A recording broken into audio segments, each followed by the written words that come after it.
Halo Go-Fiters, ketemu lagi bersama saya Abdul dan bersama dokter Andreas Riki, spesialis kedokteran fisik dan rehabilitasi. di hari ini kita mau ngobrol-ngobrol sama dokter Andreas. Oke.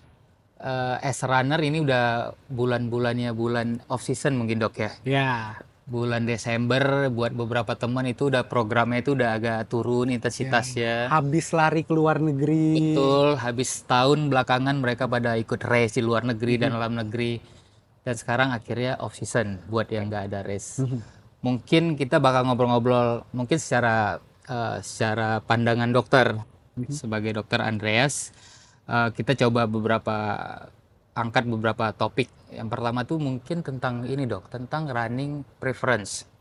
Oke. Tentang running preference yang mungkin teman-teman Coffeeters tuh pingin tahu atau mungkin pada belum tahu supaya mungkin knowledge-nya bisa lebih banyak ya. Oke. Soalnya kalau cuma lari FOMO kayak sekarang, kalau bisa Mhm, kita harus lari dengan penuh knowledge supaya menghindari dari cedera, dari rasa lari yang mungkin hanya ikut-ikutan segala macam. mhm. Paling aku coba mulai dari pertanyaan yang pertama sih ya dok ya. Oke. Saya coba nanya tentang dari banyak pelari, ada apa sih jenis cedera yang paling umum itu yang dialami oleh pelari? Oke. Jadi saya juga dari intronya yang sangat menarik nih Thank you dok. sebenarnya. Banyak pelari sekarang kan ada yang udah mulai lari, Betul. ada yang sudah mungkin sudah berpengalaman larinya juga Hmm, cukup banyak.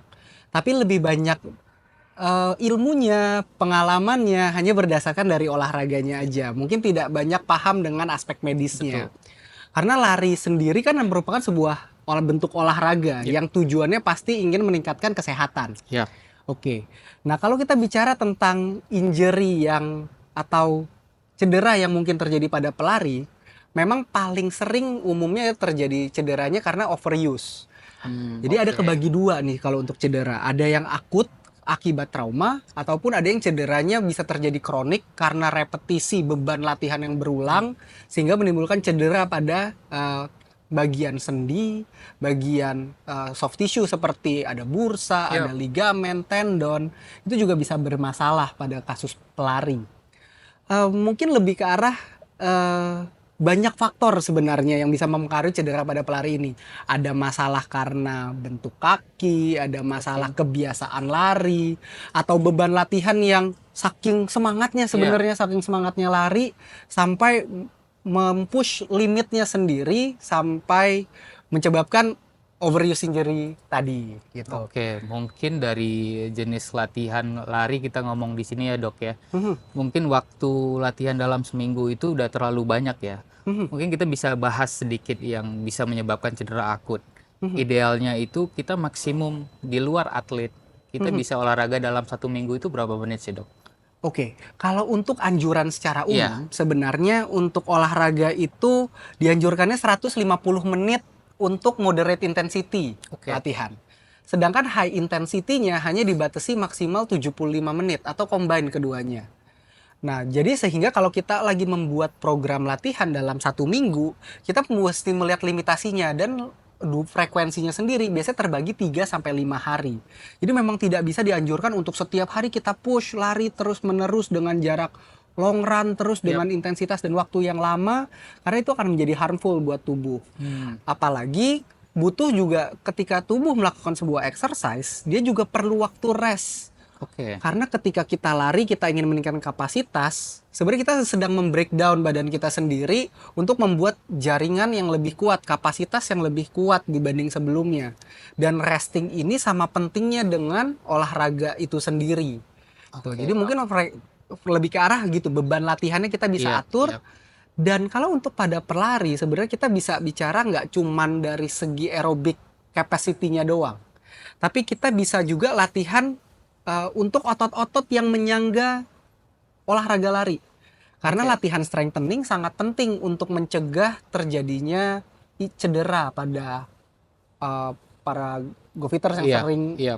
senang lari gitu. Iya. Dan karena aktivitasnya lari, otomatis otot penyandang yang support untuk lari ini harus dikuatkan juga di samping Oke. latihan kapasitasnya Berarti juga. memang untuk pelari sendiri, lari aja nggak cukup ya dok ya. Betul. Tentu butuh tambahan latihan, cross training mungkin biasa disebut oleh teman-teman. Mungkin tadi yang dokter sempat sampaikan itu ada strength training, ada teman-teman melakukan saya mungkin sesekali berenang. Oke, Nah paham. itu cukup bisa mensupport untuk supaya masa recovery atau transisi kita tuh supaya nggak terlalu badan itu nggak terlalu berat ya untuk ngejalaninya, jadi kita butuh recovery ya, transisi Betul. lari olahraga lain ya. Iya, karena badan tuh juga ada fase stres atau Oke. fase capek dengan repetitif latihan yang sama Yang terus sama, menerus. oke. Itu berlotnya juga jadi ke badan jadi nggak seimbang, sehingga ada sesekali untuk latihan berubah sedikit Boleh. itu bisa menjadi manfaat sendiri juga untuk Oke. para pelari. Menarik. Dan sekarang teman-teman pelari dok, saya selalu menekankan buat teman-teman yang memang para go-fitter itu mereka para pelari bisa dibilang masih pemula, masih setahun 2 tahun dalam berlari. Tentu dia mengikuti teman-temannya melakukan latihan yang mungkin minim, tapi mereka berani untuk mengikuti race dari 10 sampai HM. Bahkan mereka juga kadang untuk basic trainingnya itu seperti pemanasan, pendinginan itu masih jarang dilakukan dok. Itu bisa disampaikan simpelnya dari sudut pandang dokter, pentingnya pemanasan dan pendinginan sebelum lari dok, atau sebelum berolahraga. Oke, pemanasan dan pendinginan itu seperti yang saya bilang tadi, Iya. nggak cuman latihannya, tapi rest day, termasuk juga persiapan dalam berlari, termasuk Betul. di sana ada pemanasan, pendinginan, itu sangat penting dikerjakan. Karena untuk kita memulai sebuah latihan yang sifatnya cukup berat, Yap. moderate intensity bahkan sampai high intensity, kita perlu untuk mencegah injury kita butuh otot itu dalam kondisi yang cukup lentur, Iya. range of motion yang penuh, sendi yang juga tidak kaku, di mana semua itu bisa didapatkan dengan latihan pemanasan yang baik, Yap. sehingga badan di kondisi yang siap, heart rate juga sudah dipacu ke zona yang baik untuk melakukan aktivitas tersebut, untuk latihan olahraga utamanya, termasuk juga pendinginan. Pendinginan kita di sini kan juga untuk ketika kita mempush diri kita selama latihan, pasti ada peningkatan laktat. Betul. Dan yang itu akan bisa termobilisasi sampai bisa dibuang itu ketika kita melakukan latihan pernafasan yang baik, mengontrol laju nafas, beristirahat dengan mengatur pernafasan, ada istirahatnya dengan mengatur suhu tubuh, mungkin dengan pendinginan, dengan berendam juga mungkin di sana, di mana itu semua bisa dikerjakan untuk mencegah terjadinya fatigue berlebih pasca latihan. Jadi pemanasan dan pendinginan sangat penting seperti larinya. Betul. Dan mungkin tadi yang disampaikan, kalau yang untuk bagi para pemula sedang memulai lari itu adalah olahraga yang sedang berpacu dengan diri sendiri sebenarnya. Jadi jangan pernah bersaing dengan orang lain, karena kita sebenarnya bersaing dengan diri kita sendiri nih. Patokan kita tidak orang lain, tentu patokan kita hanya diri sendiri ya dok ya. Iya betul, jadi perlu adaptasi di sana. Menarik. Mungkin poin selanjutnya dok, ini yang paling penting, mungkin kita balik ke latihan selain lari. Dalam manajemen latihan tersebut kita butuh latihan tambahan kah, seperti mengangkat beban, weightlifting mungkin kalau dilakukan supaya mensupport otot kaki kita supaya kita terhindar itu dari cedera dok. Oke. Paling minimum latihan apa yang bisa dilakukan untuk latihan beban tersebut dok? Oke.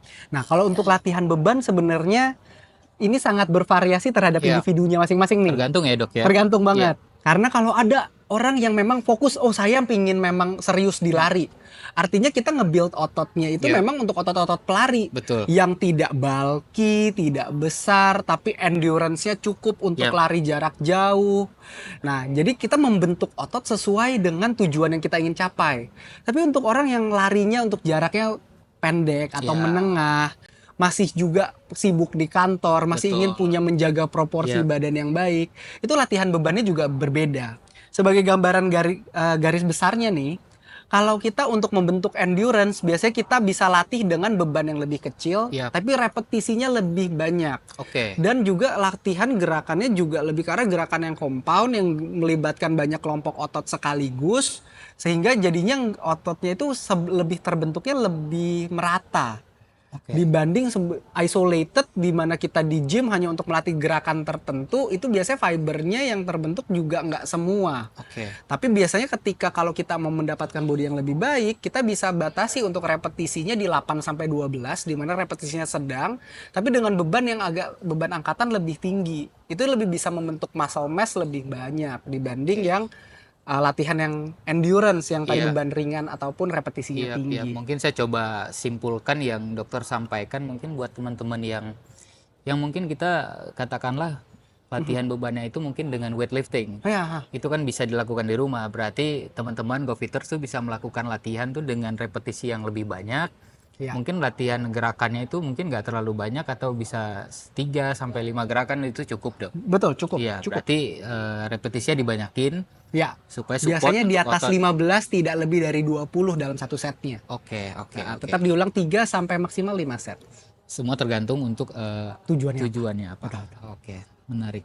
Nah, buat teman-teman runners pasti di dunia lari kan pada teman-teman juga senang gonta-ganti sepatu, Dok. Oke, iya benar. Termasuk Koleksi. saya.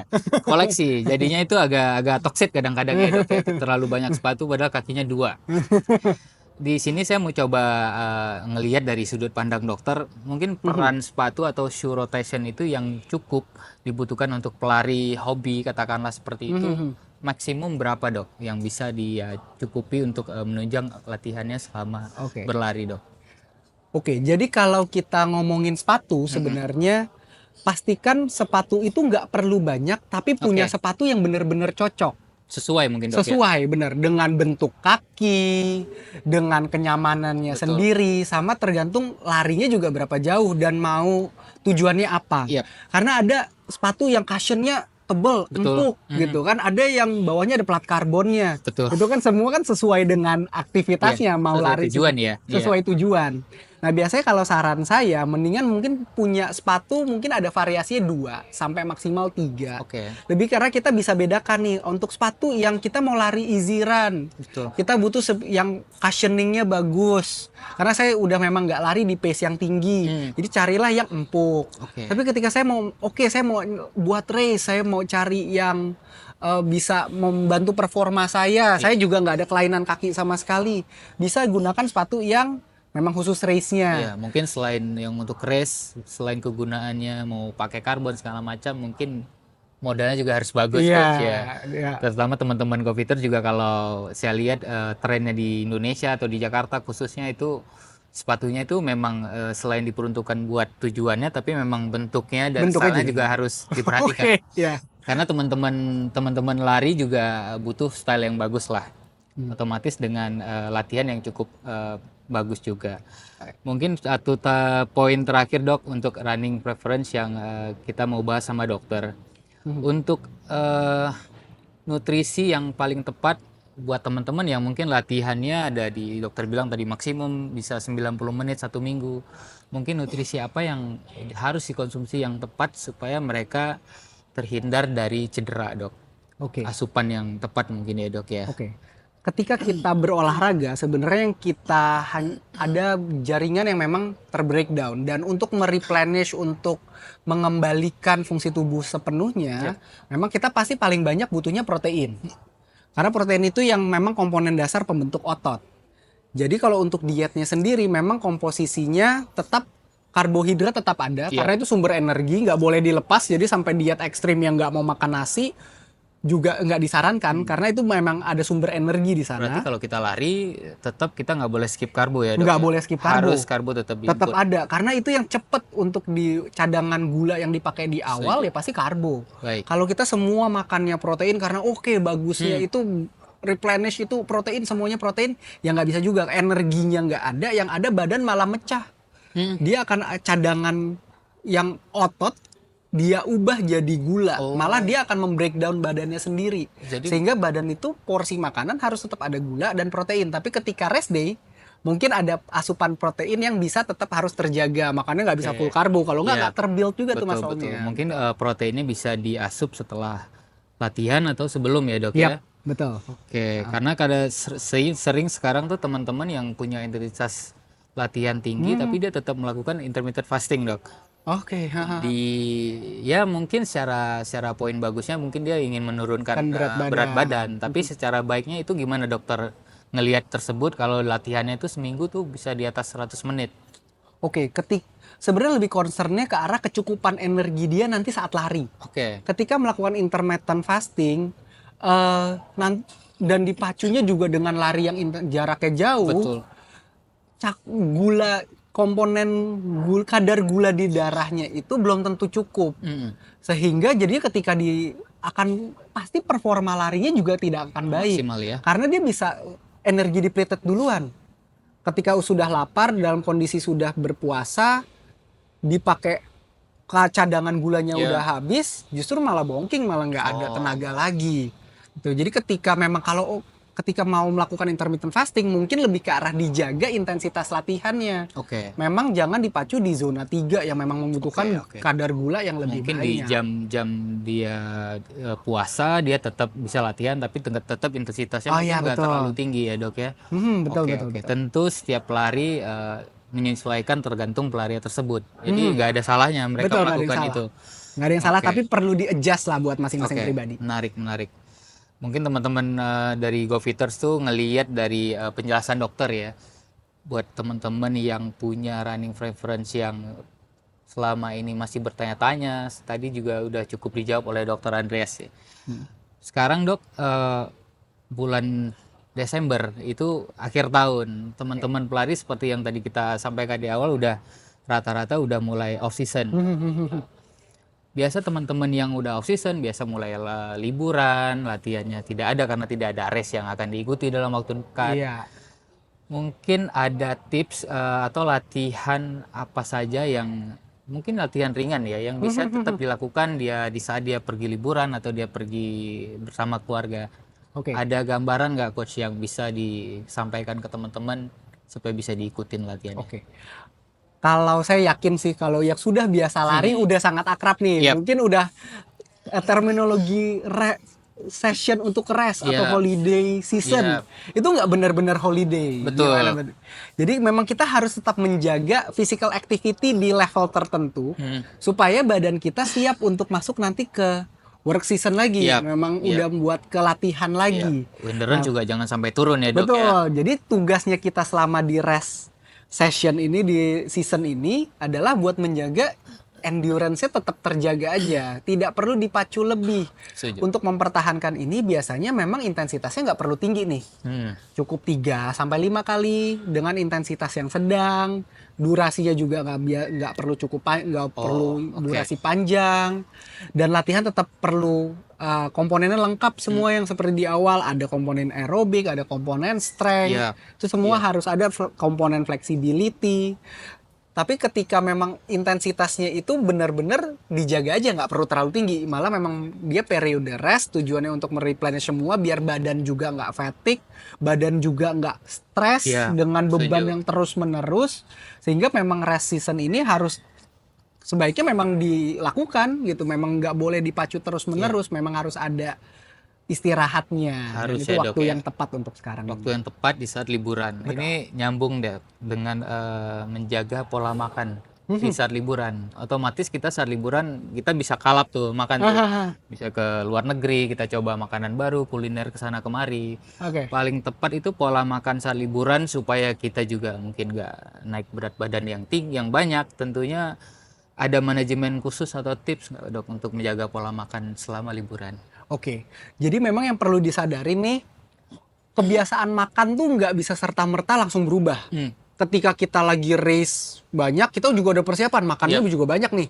Protein dibanyakin, gula juga, karbo loadingnya juga ada. Nah kadang kebiasaan makan ini ketika kita sudah masuk ke race season, masih terbawa nih kebiasaan makannya. Apalagi juga dengan makanan yang enak ketika holiday gitu kan tadi yang Setuju. disampaikan. Setuju. Nah itu juga jadinya yang membuat kalap. Asal kita tahu di mana kita durasi aktivitas physical activity-nya sangat berkurang di race season ini, tidak ada aktivitas berat lagi, artinya kebutuhan kalori harian juga nggak sebanyak sebelumnya. Sehingga jadi kita mengatur pola makan kalori yang dimakan, asupan yang kita makan itu perlu dijaga. Oke. Jadi lebih ke arah porsinya sebenarnya. Kalau untuk mungkin untuk komposisinya bisa dipenuhi juga dengan makanan yang sehat ya. Yep. Makanan yang sehat yang komposisinya juga bagus, juga bukan fast food atau junk food. Tapi di mana ini masih ada grain, ada Yep. green vegetables gitu kan tetap Tetap ya. dikonsumsi. Itu supaya biar ada variasi makannya Yep. juga Yep. penting. Sama yang penting adalah moderasi dari porsi gitu yang karena Porsinya memang mungkin dikecilkan dok ya. dikecilkan karena kita memang Oke. aktivitinya nggak sebesar Iya. kemarin Iya. gitu. Oke. Iya, menarik. Mhm. Tapi balik lagi dok, tadi nyambung dengan saat liburan. Kita masih bahas tentang off season ya dok ya. Mhm. Dari awal-awal tujuan teman-teman lari kan macam-macam dok. Ada yang untuk merilis stres, memperbaiki mood mereka, tentang mental health mereka. Nah di off season kali ini kan teman-teman jadi berkurang tuh aktivitas olahraganya. Mungkin supaya tetap mental health-nya tetap terjaga, itu latihan yang bisa dilakukan seperti yang dokter sampaikan itu paling minimum. Mungkin di beberapa negara tujuan liburan ada yang ke negara yang cukup dingin, mereka untuk aktivitas di luar ruangan terbatas dok. Mungkin untuk memanage supaya mental health tetap terjaga, supaya olahraga juga tetap terjaga, tetap jalan, itu apa tips yang paling simpel yang bisa dilakukan? Oke, jadi kalau menurut saya nih ya, Yep. kalau yang namanya kita lagi ngomongin mental health, satu rest season ini adalah memang waktunya meriset. Yap. Gitu kan waktunya meriset supaya memang pola kebiasaan kita, stres kita, baik stres pikiran maupun stres fisik itu memang berkurang lah di Yap. rest season ini. Yang perlu diingat untuk menjaga selama mental health selama rest season juga kita perlu lihat nih tujuan akhirnya kita dalam olahraga tuh apa. Kalau kita mau olahraga itu buat sehat, mungkin nggak terlalu akan banyak berpengaruh sih Yap. mental health. Tapi kalau untuk yang ada target yang goal yang di tahun depan mau ingin kita capai, dan saya tetap ingin serius lari, selama season ini juga menjadi waktu yang pas untuk membuat goal-goal ke depannya nih. Oke. Gitu, membuat goal-goal yang ke depannya supaya nggak terlalu kendor. Karena biasa ada orang yang rest, tapi restnya kebablasan panjang gitu. Kebablasan panjang yang Itu tadinya saya rest. dok, itu Iya. saya.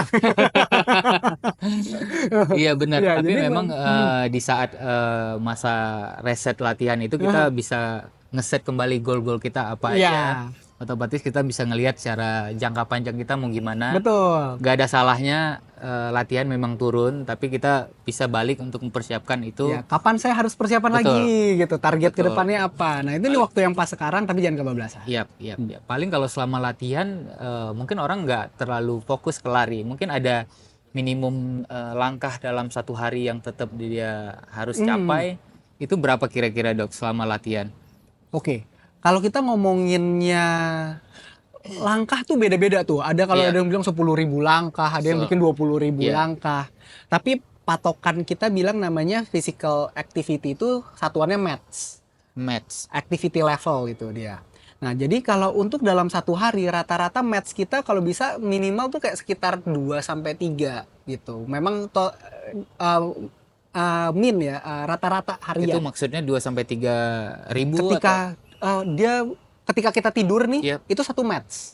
Oke. Tapi ketika kita berlari dia akan sangat depend dari jarak, dari waktu sama dari intensitasnya, dari kecepatan berlarinya. Oke. Makin kencang kita berlari, physical activity levelnya tuh tinggi, match-nya tuh tinggi. Dalam harian ya di total di rata-rata itu biasanya sekitar 2 sampai 3-an. Nah, yang penting selama di rest season ini jangan sampai jatuhnya itu ke sedenter. Jatuh di yang match-nya turun di bawah 1,6 itu yang biasanya cenderungnya duduk di sofa, lay down, Jadi main handphone, terlalu mager juga mager. nggak baik Nah, ya dok betul. ya? Jadi yang sebenarnya nggak ada rata-rata berapa saya banyak harus jalan, tapi ketika saya udah ada periode inaktif sekitar 1 jam sampai 2 jam, ada waktunya saya untuk bergerak dulu, movement Oke. dulu. Oke. Nah, itu untuk mengurangi sedenter sehingga badannya masih bisa kondisinya masih tetap bagus nih. Oke. Nggak kebablasan banyak rebahan selama Iya. masa Iya, liburan. iya, iya. Jadi sebenarnya nggak ada yang patokan khusus selama dia masih aktif di selama fase off season itu udah cukup ya dok ya? Cukup. Menarik, menarik. Tentunya selama off season ini kita tetap terus bisa bergerak, mau kita lagi liburan, mau kita bersama keluarga atau kita ada program ya, kita tetap bisa bergerak sesuai tujuan kita supaya mungkin tahun depan kita bisa punya goal dan mulai latihan secepatnya. Ya. Oke, sekarang kita lanjut ke mitos dan fakta bersama Dr. Andreas. Yang pertama dok, bergadang itu tidak atau diperbolehkan untuk berolahraga. Fakta. Karena kalau kita terminologi dibilang kalau sudah begadang, itu artinya kan istirahatnya nggak cukup tuh. Karena selain olahraga kita butuh istirahat gitu. Jadi tidak perlu ketika udah istirahatnya kurang, olahraga lagi, akibatnya malah harmful buat badan. Oke. Pertanyaan kedua, baiknya sehabis olahraga itu langsung mandi atau tidak? Mitos. Harusnya antara mau mandi atau tidak mandi tidak akan berpengaruh banyak terhadap kesehatan. Mungkin hanya berpengaruh ke suhu tubuh aja yang berbedanya cepet gitu ya. Ketika udah dipacu lari, panas, langsung dimandi air dingin, suhunya mungkin suhu tubuhnya langsung turun drastis. Yep. Lebih ke arah ke situ aja. Tapi untuk kesehatan secara umum dia tidak berpengaruh. Oke. Pertanyaan ketiga dok, olahraga yang baik itu adalah olahraga pagi. Depends sebenarnya. Bisa mitos bisa fakta karena memang olahraga pagi lebih banyak manfaat di mana badan dalam kondisi yang lebih fresh habis istirahat, cuacanya suhunya juga lebih mendukung sehingga banyak keuntungan yang didapat lebih kepada pagi hari dibanding pada sore hari di mana badan sudah letih dalam aktivitas hari itu ditambah olahraganya lagi. Oke. Tapi tidak ada salahnya untuk berolahraga di sore hari. Pertanyaan berikutnya, penyandang skoliosis dan leg length discrepancy tidak boleh berolahraga lari. Mitos. Karena kalau kita tahu nih pelari tercepat di dunia Usain Bolt, dia punya skoliosis 40 derajat. Jadi miring sekali sebenarnya, tapi dia bisa berlari jadi pelari tercepat.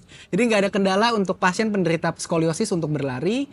Tapi kalau untuk pasien leg length discrepancy memang perlu adjustment. Kalau ada perbedaannya lebih dari 2 cm, ada baiknya diperiksakan atau mungkin dikoreksi. Tapi kalau di bawah 2 cm dan pasien tidak mengeluhkan keluhan apapun, tidak ada masalah untuk mengikuti kegiatan berlari ataupun olahraga lari. Last question. Mitos atau fakta, pelari yang memiliki kaki bebek dan flat feet beresiko tinggi terkena cedera kaki. Fakta sayangnya. Sayangnya fakta karena biomekanika kaki itu jadi berubah ketika punya flat feet. Sehingga memang ada perlu latihan khusus untuk mengkoreksi bentuk kaki untuk meminimalisir gangguan pada saat berlari. Atau karena memang berlari itu kan loadnya besar, repetisinya banyak. Sehingga kesalahan sedikit biomekanika aja bisa kayak terakumulasi jadi impactnya jadi besar. Siap. Thank you Dr. Andreas buat Sama-sama. ngobrol-ngobrolnya. Mungkin ada sedikit tips atau yang ingin dokter sampaikan buat teman-teman Cofiters yang mungkin baru mulai lari. Ada idea atau tips yang harus dilakukan sebelum memulai lari lebih serius mungkin dok. Oke. Silakan. Buat para go-fitters yang baru mau mulai lari, saran saya satu, olahraga lari itu adalah olahraga yang sehat kalau dilakukan dengan benar. Dan juga olahraga lari ini adalah berpacu bukan dengan teman, bukan dengan komunitas, tapi berpacu dengan diri sendiri. Sehingga beban latihannya jangan pernah mengikuti orang lain, tapi mengukur kemampuan diri sendiri. Di situ kita bisa mulai dengan aman untuk kebugaran dan kesehatan yang lebih tinggi lagi. Thank you buat teman-teman Cofiters yang udah nyaksin ngobrol saya dengan Dr. Andreas. Mungkin kita ketemu lagi di next season di podcast GoFit selanjutnya. Thank you dok. Terima kasih. Thank you.